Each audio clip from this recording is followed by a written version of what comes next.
Sandboarding and snowboarding. Well, what is the real difference? At first glance, sandboarding and snowboarding may seem very similar. A board, a slope, a gravity doing the work. But when you step on the terrain, everything changes. Nice. Because the terrain is not just the surface, the terrain is the protagonist in these sports. Both activities share the same basics: balance, posture, body awareness. Your body doesn't change. What changes is how the surface under the board responds. That's why many snowboarders quickly adapt to sandboarding, and why sandboarding is a great tool to understand what balance is and how gravity works.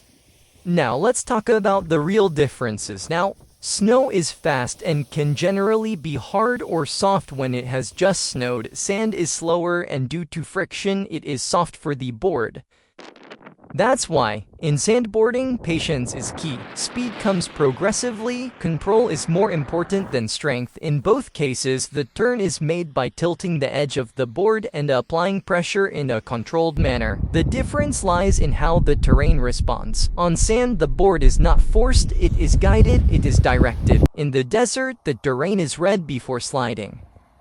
When Nasoya Solino arrives at the desert Yuhana, you can see the shape of the dune, the slope's inclination, and the texture of the sand. Choosing the right slopes or tracks makes the difference between a good descent and a bad one.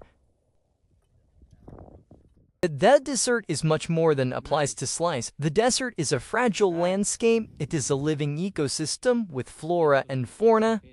And slicing responsibly means taking care of the dune landscape and respecting the use areas and leaving no trace. Snowboarding and snowboarding are not opposites. They are two different ways of understanding gravity, balance, and terrain.